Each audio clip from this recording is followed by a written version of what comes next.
Hello ស្វាគមន៍បងប្អូនទាំងអស់គ្នាដែលចូលមកទស្សនាភាគបន្តនៃរឿងអំណាចធម្មពលនៃច្រកទ្វារអាចកំបាំងដែលជាភាគទី8របស់យើងចាប់ផ្ដើមណាស័យរឿងនៅលើទីលានប្រកួតស៊ឺមូជាមួយនឹងធានហៅបានបើកការវាប្រហារគ្នាតែម្ដងដែលជាមួយលំពេងកាប់តូបរងគ្នាមួយខ្ទាតប៉ាងបន្តិចធានហៅបានក្រវីនៅលំពេងរបស់គាត់ឡើងទៅខាងលើជាមួយនឹងកម្លាំងធម្មពលភ្លើងចាក់ចេញទៅជាមួយនឹងកម្លាំងធម្មពលដ៏ខ្លាំងក្លាដែលធ្វើឲ្យស៊ឺមូក៏បានកាប់ជាចំហាយធម្មពលមកតូបរងគ្នាផ្ទុះឡើងឌៀងដូចជាក្របបែកធានហៅនៅតែបន្តសម្រុកចូលមកជាមួយនឹងលំពេងនៅក្នុងដៃស៊ឺមូក៏បានកាប់បំបាយចេញហើយបន្លាស់ទីគេចហក់ចូលកាប់មួយសងទៅវិញធ្វើឲ្យធានហៅក៏បានខ្ទាតប៉ាងទៅខាងក្រោយពួកគាត់នៅតែបន្តបើកការវាប្រហារផ្សាយភេទនៃចំហាយធម្មពលពីពេញសេវៀនចំណែកវូដែលបានសម្លឹងមើលទៅពីខាងលើនៃការប្រកួតរបស់អ្នកទាំងពីរធ្វើឲ្យគាត់ក៏បានចាប់អារម្មណ៍ពីបច្ចេកទេសដៅរបស់ស៊ឺមូស្រដៀងទៅបរិបទមុខម្នាក់ដែលបានចាប់នៅចុងសៀវការប្រើប្រាស់នៃបច្ចេកទេសដៅរបស់ពួកគាត់គឺដូចគ្នាខ្លាំងណាស់ជិនធានក៏បាននិយាយថាបើអញ្ចឹងវាមានន័យថាពិតជាត្រឹមត្រូវហើយតើអ្នកប្រកាសដែរឬទេបាទប្រកាសណាស់មិនត្រឹមតែបច្ចេកទេសដៅរបស់គាត់ប៉ុណ្ណោះទេសូម្បីតែរូបរាងនិងចលនាអ្វីៗទាំងអស់គឺដូចគ្នាតែម្ដងហើយខ្ញុំប្រកាសថាវាគឺជាគេជិនធានក៏បានជេរស៊ឺមូអាចង្រៃធ្វើឲ្យខូចគេឈ្មោះរបស់គ្រូសាជីនខ្ញុំនឹងមករៀននៅមេរៀនមួយទៅដល់វាពេលនោះវូក៏បានខាត់ចាំបន្តិចសិនរឿងនេះពាក់ព័ន្ធជាមួយនឹងគេឈ្មោះគ្រូសាជីនរបស់បងហើយនឹងគេឈ្មោះគ្រូសាវូរបស់ខ្ញុំយើងមិនអាចធ្វើសកម្មភាពដោយប្រញាប់ប្រញាល់បានទេជិនធានក៏បានសួរថាតើអ្នកមានផែនការមែនអត់ពេលនោះវូក៏បានសម្លឹងទៅសាយវៀនប្រកួតហើយគេថាតើយើងគួរតែដោះស្រាយជាមួយនឹងពួកគេដោយរបៀបណានារីម្នាក់នោះដែលនៅក្បែរវូហានតើវាអាចទៅរួចគឺជានាងមែនទេហើយគាត់ក៏បានគេទៅដល់ថ្ងៃរៀបការនៅក្នុងគ្រូសាវូឃើញនឹងវូហានជាមួយនឹងស៊ឺមូកំពុងតែខ្សឹបខ្សៀវគ្នាបន្តមកវូហានក៏បានព្យាយាមរៀងគាត់ហើយពេលនេះគាត់បានប្រកាសចិត្តតែម្ដងច្បាស់ជានាងជាមិនខានពួកឯងទាំងអស់គ្នាហ៊ានបោកបញ្ឆោតខ្ញុំផងជិនធានក៏បានសួរវូតើអ្នកនឹងធ្វើអ្វីឥឡូវនេះលបងជិនពេលនេះឱកាសរបស់បងបានមកដល់ហើយពេលនេះខ្ញុំបានរៀបចំផោះតាំងសម្រាប់បងរួចរាល់ដែលពួកគេកំពុងតែនៅចំពោះមុខរបស់ពួកយើងត្រូវហើយនាងគឺជាចុងសៀវជិនធាននៅតែសួរបញ្ជាក់តើអ្នកប្រកាសមែនទេវូក៏បាននិយាយប្រាប់ពីផែនការរបស់គាត់បន្តខណៈពេលដែលស៊ឺមូកំពុងតែរវល់ខ្លាំងក្នុងការប្រយុទ្ធគ្នាពួកយើងនឹងចាប់នារីម្នាក់នោះរួចហើយរាយការណ៍ទៅបុព្វបុរសដោយសារតែវាបាននាំនៅភាពអាម៉ាស់ដល់គ្រូសាជីនដោយពេលនោះបុព្វបុរសនឹងមិនលើកលែងឲ្យស៊ឺមូនោះទេក្រឡេកមកអ្នកទាំងពីរវិញនៅតែបន្តប្រយុទ្ធគ្នាលំពេញដ៏មុតស្រួយហៀបនឹងដល់មុខរបស់ស៊ឺមូហើយគាត់ក៏បានបន្លាស់ទីទៅខាងក្រោយបញ្ចេញអាវុធគ្នានៅក្នុងដៃរបស់គាត់ក្រវីឆាល់គប់វាចូលទៅវាប្រហារធានហើយក៏បានសរសើរថាក្បាច់មួយនេះពិតជាល្អណាស់យកនៅចុងលំពេញរបស់គាត់ដើម្បីទប់រងក្រវែងវាចូលមកវិញស៊ឺមូក៏បានហក់ចូលទៅចាប់កាន់ចូលមកក្នុងដៃដោយធានហើយក៏បានសម្រុកចូលដូចគ្នាជាមួយនឹងលំពេញនៅក្នុងដៃដែលធ្វើឲ្យស៊ឺមូក៏បានកិច្ចផលបន្តិចរួចហើយក៏បានថែមមួយលំពេញទៀតចូលទ្រង់ពេញខ្ទាតប៉ាងទៅខាងក្រោយមិនបញ្ឈប់គាត់នៅតែបន្តហក់ចូលទៅជាមួយនឹងលំពេញពោពេញទៅដោយចំហាយធម្មពលភ្លើងធ្វើឲ្យសៃវៀនឡើងហុយជុកតែម្ដងចំណែកព្រឹត្តិការណ៍នៃសាលាគុនហ្វេហុងក៏បានសរសើរពួកគេទាំងពីរនាក់ពិតជាបានវាប្រហារដោយមិនឈប់ឈរទាល់តែសោះជាមួយនឹងក្បាច់គុនរបស់ពួកគេម្នាក់ៗពិតជាមិនធម្មតានោះឡើយនិយាយពីកម្លាំងវិញគឺពេញលេញតែម្ដងភ្ញាក់ផ្អើលយ៉ាងខ្លាំងបន្ទាប់ពីឃើញលំពេងរបស់ធានហៅបានចាក់ទៅលើស៊ឺមូមិនមុតនោះឡើយពងទ្រូងរុញចេញបន្តិចឥឡូវវាដល់វេនរបស់ខ្ញុំម្ដងវាប្រហារចេញទៅជាច្រើនស្នៀបន្ទាប់មកក៏បានហក់កាប់ពេញមួយទំហឹងពេលនេះលោកគ្រូហ្វាំងឡាវឆាមិនពេញចិត្តយ៉ាងខ្លាំងបច្ចេកទេសធម្មពលអាវក្រដៃតើស៊ឺមូគេបានលួចរៀនពីបច្ចេកទេសនៃគ្រូសារបស់ខ្ញុំតាំងពីពេលណាលោកប្រតិចារលីយុនក៏បានប្រាប់ថាក៏បារម្ភអីបច្ចេកទេសនៃធម្មពលអាវក្រដៃគឺមានច្រើនខ្លាំងណាស់ស៊ឺមូប្រហែលជាមិនបានលួចរបស់អ្នកនោះទេខ្ញុំបានឮថាលោកគ្រូលីធានកាងគាត់ក៏មានវិធីសាស្ត្រក្នុងការបង្រៀននៅបច្ចេកទេសធម្មពលអាវក្រផងដែរដែលអាចបង្កើននូវកម្លាំងរាងកាយយ៉ាងឆាប់រហ័សតើខ្ញុំនិយាយនេះត្រឹមត្រូវដែរឬទេលោកគ្រូលីក៏បានប្រាប់ថាមើលទៅលោកប្រតិចារពិតជាសរសើរខ្ញុំពេកហើយវាគ្រាន់តែជាបច្ចេកទេសពង្រឹងរាងកាយមួយតែប៉ុណ្ណោះមិនអាចប្រៀបធៀបជាមួយនឹងបច្ចេកទេសសម្ងាត់របស់គ្រូសាហ្វឹងនោះទេក្រឡេកមកលោកម្ចាស់វូដែលពេលនេះគាត់កំពុងតែគិតបច្ចេកទេសដើររបស់ស៊ឺមូនេះពិតជាអស្ចារ្យខ្លាំងណាស់ប្រសិនបើកូនប្រុសរបស់ខ្ញុំប្រញាប់ចូលទៅក្នុងសៃវៀនមុនគាត់ប្រហែលជាមិនអាចយកឈ្នះស៊ឺមូបាននោះឡើយដូច្នេះឥឡូវនេះខ្ញុំត្រូវតែរៀបចំផែនការមួយសិនដោយពេលនេះអ្នកទាំងពីរនៅតែបន្តប្រយុទ្ធដែលមើលទៅកម្លាំងរបស់ពួកគាត់ហាក់បីដូចជាមិនថយចុះទាល់តែសោះធានហៅសប្បាយចិត្តយ៉ាងខ្លាំងពិតជាគួរឲ្យរំភើបខ្លាំងណាស់នៅក្នុងថ្ងៃនេះខ្ញុំនឹងបង្ហាញអំពីអំណាចនៃខ្សែឈាមនៃគ្រូសារបស់ខ្ញុំក្រវីនៅលំពេងរបស់គាត់ឡើងទៅខាងលើបច្ចេកទេសលំពេងភ្លើងឆាបឆេះឈូក្រហមវាប្រហារចេញទៅជាមួយនឹងកម្លាំងធម្មពលដ៏ខ្លាំងក្លាដែលធ្វើឲ្យស៊ឺមូបានប្រើប្រាស់នៅបច្ចេកទេសខ្យល់បបកទម្រង់6រួមបញ្ចូលទៅក្នុងដៃកាប់ចេញទៅពេញមួយទំហឹងបំបែកដែលធ្វើអំណាចធម្មពលដ៏ខ្លាំងក្លាទាំងពីរបានផ្ទុះឡើងពេលនេះលោកគ្រូហ្វាំងឡាវឆាតអង្គុយលេងជាប់ហើយបច្ចេកទេសលំពេងភ្លើងឆាបឆេះនេះវាបង្ហាញពីសញ្ញានៃទេពកោសល្យដែលទទួលបានដំណាក់កាលដំបូងរួចរាល់ហើយពិតជាលោកគ្រូខ្លាំងសិស្សពូកែមែនលោកប្រតិចារលីយុនក៏បានតបទៅវិញទាំងអស់នេះគួរតែអរគុណទៅដល់ខ្សែឈាមនៃគ្រូសាវាងហើយខ្ញុំក៏មិនហ៊ានទទួលយកការសរសើរមួយនេះដែរបើនិយាយពីលោកគ្រូដែលមានឈ្មោះល្បីហើយខ្លាំងនោះគឺជាលោកគ្រូលីកាងពេលនោះគាត់ក៏បានដាក់ដៃធ្វើការគោរពគូសមទៅវិញលោកប្រតិចារបានសរសើរខ្ញុំម្ដងទៀតហើយក្រឡេកមកលោកម្ចាស់វូបន្ទាប់ពីមើលការប្រយុទ្ធគ្នារបស់អ្នកទាំងពីរហើយក៏បាននិយាយដើម្បីប្រយុទ្ធប្រឆាំងជាមួយនឹងវាងធានហៅដល់កម្រិតនេះស៊ឺមូគេមានសមត្ថភាពមិនធម្មតានោះឡើយលោកម្ចាស់ជិនឆេងក៏បានតបទៅវិញការប្រកួតប្រជែងគ្រូសាធំទាំង4វាមានន័យថាបណ្ដុំបណ្ដាលទេពកោសល្យរបស់ទីក្រុងហ្វុងឆឹង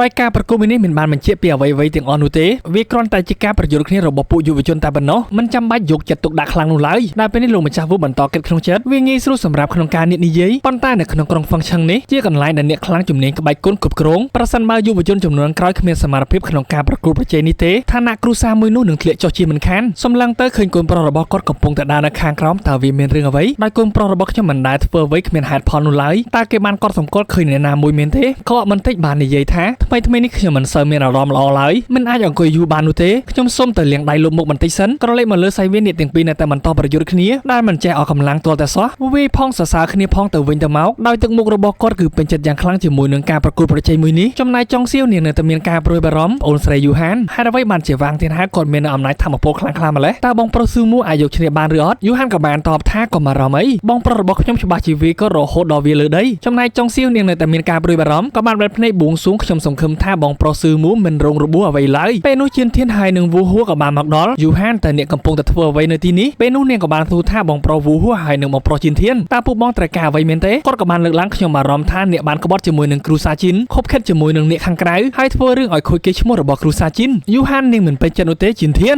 តើអ្នកកំពុងតែនិយាយអ្វីពេលនោះយូហួរក៏បានខាត់ជឿនធានបន្តិចគាត់គ្រាន់តែនិយាយលេងសើចជាមួយនឹងប្អូនស្រីតែប៉ុណ្ណោះសូមប្អូនស្រីកុំប្រកាន់អីយូហាននាងនៅតែដដែលខ្ញុំមិនចង់ឆ្លោះជាមួយនឹងគាត់ឡើយយូហួរក៏បាននឹកឃើញល្បីម្យ៉ាងនៅទីនេះមានមនុស្សច្រើនហើយសម្លេងរំខានខ្លាំងណាស់ថែមទាំងក្តៅទៀតផងដូច្នេះបងបានរកកន្លែងគូសមមួយដើម្បីឲ្យអ្នកទាំងពីរចូលទៅសម្រាកឲ្យត្រជាក់យូហានតបភ្លាមតែម្ដងខ្ញុំចូលចិត្តមើលពីទីនេះជាងនៅកាន់តែចិត្តមើលកាន់តែបានច្បាស់បើបងទាំងពីរមានអារម្មណ៍ថាក្តៅសូមអញ្ជើញចូលទៅអង្គុយទៅពេលនោះជិនធានក៏បានខឹងបានហើយពេលនេះខ្ញុំប្រាប់ឲ្យអ្នកទៅអ្នកត្រូវតែទៅប៉ុន្តែវូហាននៅតែរៀបរៀងជិនធានមនុស្សប្រុសនិងមនុស្សស្រីមិនគូសាសនាគ្នាបែបនេះទេកុំរឹងរូសទីអីបងស្រីនេះគឺជាកំហុសរបស់ខ្ញុំដែលបាននាំមកទីនេះតោះពួកយើងត្រឡប់ទៅវិញពេលនោះវូហួរក៏បានប្រាល្បិចចុងសៀវនាងបានធ្លាក់កាបូបរបស់នាងដែលពេលនោះនាងក៏បានឈប់សម្លឹងរកមើលស្របពេលដែលជិនធានបំរុងនឹងចាប់នាងទៅហើយយូហានក៏បានទាញដៃចុងសៀវទាន់ប៉ុន្តែនៅតែត្រូវជិនធានកាក់មុខជាប់ក្រឡេកមកខាងក្រោយគឺជាវូហួរចុងសៀវការរត់គេចខ្លួនរបស់នាងជាមួយនឹងស៊ឺមូត្រូវបានលាតត្រដាងហើយបើមិនចង់ឲ្យប៉ះពាល់ដល់ស៊ឺមូរបស់នាងនោះទេមកជាមួយនឹងខ្ញុំដោយសម្ងាត់ភ្លាមដើម្បីពិភាក្សាគ្នាអំពីរឿងខ្លះៗលោកដៃបំរុងនឹងទាញមុខរបស់នាងហើយពេលនោះយូហានក៏បានវាយដៃរបស់គាត់ហើយអ្វីបានជាបងមិនចេះគោរពមនុស្សស្រីអញ្ចឹងស្ទុះចូលមកទៀតនាងក៏បានប្រើប្រាស់ចំហាយធម្មពលរន្ទះធ្វើឲ្យយូហួរក៏បានខ្ទាតមកខាងក្រៅបន្តិចប្រសិនបើបងចង់ភ្លុកខ្សែតៃរន្ទះរបស់ខ្ញុំអាចសាកល្បងបានដែលធ្វើឲ្យអ្នកទស្សនាមួយចំនួនក៏បានបែរមកមើលថាគ្រូសាទាំងពីរហេតុអ្វីបានជាឆ្លោះប្រកែកគ្នាបែបនេះវូហួរនៅតែនិយាយចង់សៀវតើនាងចង់បំបាក់មុខរបស់ខ្ញុំជាសាធារណៈមែនទេយូហាននាងគឺជាក្មេងឆ្លាតក៏បានគិតបើខ្ញុំប្រគល់នៅបងស្រីទៅឲ្យគេវិញគាត់ប្រកាសជាត្រូវគេសម្លាប់ជាមិនខានបើខ្ញុំបង្កបញ្ហាកាន់តែធំគាត់មិនហ៊ានចាប់នាងចង់សៀវនោះទេដែលពេលនេះនាងបាននិយាយលឺតែម្ដងបងប្រុសវូហួរកំពុងតែចង់បំពេញមនុស្សស្រីដែលពេលនេះគាត់ក៏បានតបទៅវិញនាងពិតជាមិនចេះខ្មែរអ៊ីនមែនហ៊ាននិយាយបែបនេះដោយរបៀបណាយូហានមិនខ្លាចនោះឡើយវូហួរពាក្យបង្កាច់បង្ខូចរបស់អ្នកធ្វើឲ្យខូចកេរ្តិ៍ឈ្មោះរបស់គ្រូសាជីនខ្ញុំបើខ្ញុំយករឿងនេះទៅប្រាប់បពាក្យបរោះលោកច្បាស់ជាយ៉ាប់ជាមិនខានវូហួរក៏ទ្រាំលេបានដូចគ្នាបញ្ជាដៅរបស់គាត់ពេលនេះខ្ញុំកំពុងតែរកយុទ្ធធម៌ឲ្យបពាក្យបរោះនៃគ្រូសាជីនរបស់អ្នកនឹងហើយដូច្នេះប្រញាប់ទៅប្រាប់គាត់ភ្លាមទៅប៉ុន្តែមនុស្សស្រីម្នាក់នោះត្រូវតែទៅជាមួយនឹងខ្ញុំយូហានក៏បានស្ដីឲ្យពិតជាគួរឲ្យស្អប់ខ្ពើមខ្លាំងណាស់មិនថាបងស្រីគឺជាកូនអ្នកណាក៏ដោយអ្នកមិនអាចប៉ះពាល់គាត់ដោយគ្មានហេតុផលបែបនេះទេវូហួរក៏បានដកដៃព្យួងក៏មិនទោសថាខ្ញុំប្រើកម្លាំងឲ្យសោះពេលនោះវូហានក៏បានក្រវីនៅខ្សែតៃប៉ុន្តែត្រូវបានជីនធានចាប់ដៃជាប់វូហួរប្រសិនបើអ្នកធ្វើឲ្យយូហានមានការឈឺចាប់មែនគ្រូសាជីនរបស់ខ្ញុំនឹងមិនអត់ទោសឲ្យអ្នកនោះទេ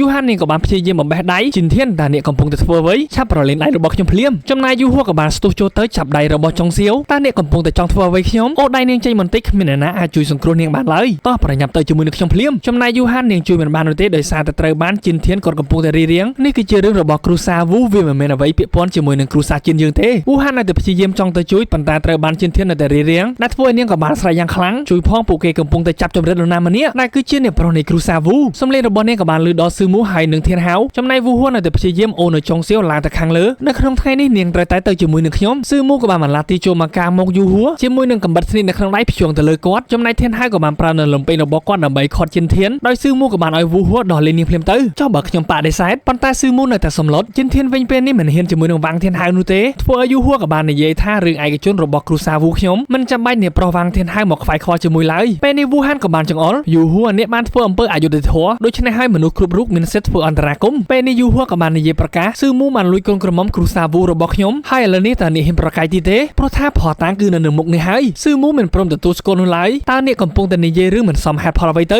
វូហួរក៏បានបន្តឯមិនព្រមទទួលស្គាល់ទៀតបើដូច្នោះហេតុអ្វីបានជាអ្នកមិនអនុញ្ញាតឲ្យកូនក្រមុំរបស់គ្រូសាវូដែលគឺជានាងចុងសៀវមកនិយាយជាមួយនឹងខ្ញុំចាំបាច់លាកមុខធ្វើអ្វីយ៉ាងហោចណាស់ក៏ដឹងពីភាពខ្មាស់អ៊ីនដែរបើអញ្ចឹងតើអ្នកហ៊ានដោះស្បែកមុខរបស់អ្នកទេដើម្បីមកផ្ទៀងផ្ទាត់ពីអត្តសញ្ញាណរបស់អ្នកពេលនោះធ្វើឲ្យអ្នករកគ្នាក៏បានខ្សឹបខ្សៀវគ្នាដែលថានារីម្នាក់នេះគឺជាកូនក្រមុំនៃគ្រូសាវូបើអញ្ចឹងចាំបាច់ពាក់ស្បែកមុខធ្វើអ្វីឆាប់ដោះវាចេញ ដើម្បីបង្ហាញពីការពិតភ្លាមទៅឆាប់ឡើងដោះវាចេញមកអ៊ូអខ្លាំងពេកធ្វើឲ្យលោកគ្រូទាំង3នាក់ក៏បានងើបមកមើលតើមានអ្វីកំពុងតែកើតឡើងឲ្យពិតប្រាកដនៅទីនោះទៅចំណែកលោកម្ចាស់ជិនឆេបន្ទាប់ពីឃើញលោកម្ចាស់វូដើរចុះទៅខាងក្រោមធ្វើឲ្យគាត់ក៏បានបបួលនៅលោកម្ចាស់ទី5ប្រញាប់ចុះទៅមើលក្រឡេកមកស៊ឺមូនៅតែការពីចុងសៀវដោយយូហានក៏បានស្ដាប់ឲ្យភ័យនៅក្រោមពន្លឺថ្ងៃដ៏ធំទូលាយអ្នកនៅតែហ៊ានចាប់មនុស្សស្រីទៀតផងពេលនោះលោកម្ចាស់វូក៏បាននិយាយអ្នករកគ្នាសូមស្ងប់ស្ងាត់សិនទៅអនុញ្ញាតឲ្យខ្ញុំនិយាយពាក្យសមរម្យមួយចំនួនដែលធ្វើអ្នករកគ្នាបានលន់មាត់ថាលោកម្ចាស់វូបានមកដល់ហើយតែពេលនោះគាត់ក៏បានព្រេចភ្លេចដាក់កូនប្រុសរបស់គាត់ធ្វើឲ្យមានការចលាចលបែបនេះតើឯងមិនចេះខ្មាស់គេមែនទេឆាប់បញ្ឈប់ទង្វើមួយនេះភ្លាមដាក់ដៃធ្វើការគោរពទៅអ្នករកគ្នាដោយសារតែយុវជនបានឆ្លោះប្រកែកគ្នានៅទីលានប្រកួតដូច្នេះខ្ញុំសូមអភ័យទោសចំនួនពួកគាត់ផងបែរមកនិយាយទៅកាន់យូហាន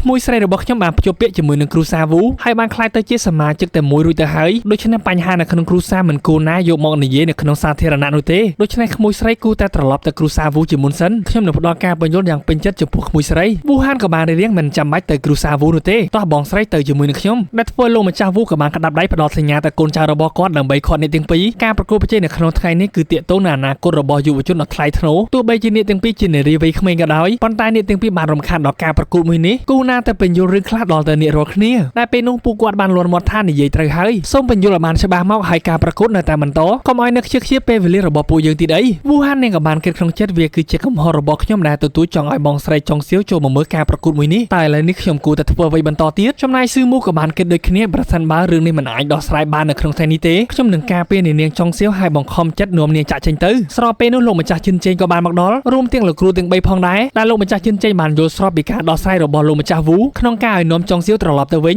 ដោយវូហាននាងក៏បានជំទាស់ទេពួកគាត់ប្រកាសជាកំពុងតែរៀបចំផែនការអាក្រក់មួយជាមិនខានខ្ញុំមិនឲ្យបងស្រីទៅជាមួយនឹងពួកគាត់បាននោះទេលោកម្ចាស់ជិនក៏បានហាមវូហានបិទមាត់ភ្លាមតែពេលនោះនាងបានខឹងយ៉ាងខ្លាំងក្តាប់ដៃយ៉ាងណាស់ជាមួយនឹងខ្សែតេនៅក្នុងដៃពោពេញទៅដោយកម្លាំងធម្មពលរន្ទះប៉ុន្តែក៏ត្រូវបាននាងចុងសៀវខាត់ជំលោះនៅក្នុងថ្ងៃនេះចាប់ផ្ដើមដោយសារតែខ្ញុំហើយអ្នកដែលចង់ដណ្ដឹងខ្ញុំត្រូវតែដោះស្រាយវាពេលនេះខ្ញុំនឹងបញ្យល់អ្វីៗគ្រប់យ៉ាងនៅទីនេះដោះនៅមុខស្បែករបស់នាងបង្ហាញនៅមុខមាត់ពេទ្យដើម្បីឲ្យអ្នកទាំងអស់គ្នានៅទីនោះបានឃើញសម្រាប់អ្នកទាំងអស់គ្នាដែលចង់ទស្សនាភាគបន្តភ្លាមៗដែលមានរហូតដល់ភាគទី12ដូច្នេះអ្នកទាំងអស់គ្នាអាចចូលទៅទស្សនានៅក្នុងកូនគោរព VIP របស់ Admin បានដើម្បីទស្សនាការសម្រាយរបស់ Admin ជាច្រើនរឿងផ្សេងទៀតដូចជារឿងអំណាចធម្មពលវិញ្ញាណម្ចាស់ទ្វីបលីងវូដែល Admin បានសម្រាយរហូតដល់ភាគទី